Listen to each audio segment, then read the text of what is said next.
Vaxtınız xeyir olsun, hörmətli tamaşaçılar. Şərq TV-ni izləyirsiniz. Ölkədə və dünyada baş verən ən yeni xəbərlərlə qarşınızdayıq. Studiyada Aybəniz Səfərovadır. Azərbaycan Xarici İşlər Naziri Ceyhun Bayramov ABŞ Dövlət Departamentinin Avropa və Avrasiya məsələləri üzrə bürosunun baş müşaviri Vaya Turki və ABŞ-ın ölkəmizdəki səfirliyinin müvəqqəti işlər vəkili Emi Karlonu qəbul edib. Xarici İşlər Nazirliyinin məlumatına görə görüş zamanı Azərbaycan-Ermənistan normallaşma prosesi, bu çərçivədə Vaşinqton razılaşmalarının icrası, həmçinin regional və beynəlxalq təhlükəsizlik məsələləri müzakirə olunub.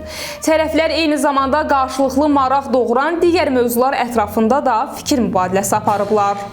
Azərbaycanın su ehtiyatları Gürcüstan və Ermənistana nisbətən xeyli azdır. Bunu Kiçik və Orta Biznesin İnkişafı Agentliyinin sədrinin müşaviri Elnur Əliyev mətbuat konfransında deyib.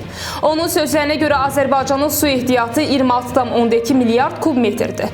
Gürcüstanda bu göstərici 108 milyard kubmetrdir. Yəni Azərbaycandan təxminən 4 dəfə çoxdur. Ermənistanda isə su ehtiyatı 40 milyard kubmetrdir ki, bu da Azərbaycandan 1,5 dəfə artıqdır.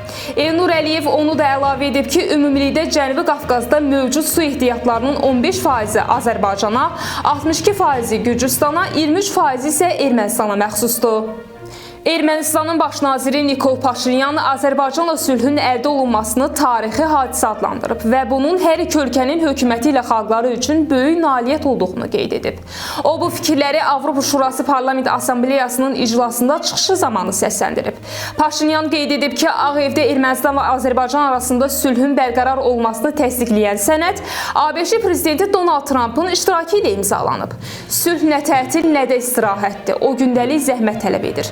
Dünya yeni doğulmuş körpə kimidir. Hər gün qayğıya ehtiyacı var. Bizim yeni doğulmuş dünyamız artıq bir ay 22 gündür mövcuddur. Ona qayğı göstərməliyik ki, böyüsün, möhkəmlənsin və Cənubi Qafqazın çiçəklənməsinə tövbə versin, deyə Paşinyan əlavə edib.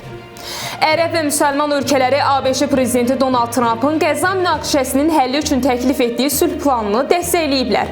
Reutersin yaydığı məlumata görə Birləşmiş Ərəb Əmirlikləri, Səudiyyə Ərəbistanı, Qətər, Misir, İordaniya, İndoneziya, Pakistan və Türkiyənin xarici işlər nazirləri birgə bəyanatla çıxış ediblər. Sənəddə Qəzzada müharibəni dayandırmaq üçün hərtərəfli sazişə nail olmaq naminə ABŞ ilə əməkdaşlığa sadiqlik təsdiqlənir. Ölkələr Trumpın planında humanitar yardımın maneəsiz çatdırılmasını, Fələstinlilərin köçürülməsindən imtina olunmasını və İsraili girovların azad edilməsini vacib şərtlər kimi qiymətləndiriblər. Bəyanatda həmçinin İsrail qoşunlarının tam çıxarılması, Qəzza zolağının bərpası vacib şərt kimi göstərilib. Oktyabrın 1-nə gözlənilən hava şəraiti açıqlanıb. Milli Hidrometeorologiya Xidmətindən verilən məlumata görə Bakıda və Abşeron yarımadasında bəzi yerlərdə arabir yağış yağacağı gözlənilir. Yarımadanın ayrı-ayrı yerlərində qısa müddətli leysan xarakterli olacağı, şimşək çaxacağı ehtimalı var. Havanın temperaturu gecə 15-17, gündüz 17-19 dərəcə isti olacaq. Rayonların bəzi yerlərində isə arabir yağış yağacağı, şimşək çaxacağı gözlənilir.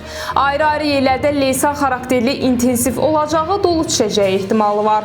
Havanın temperaturu gecə 13-16, gündüz 17-21 dərəcə isti olacaq. Bugünə çatdıracaqlarımız bu qədər. Ən son xəbərləri Şərq TV-dən izləməyə davam edin. Diqqətiniz üçün minnətdarıq.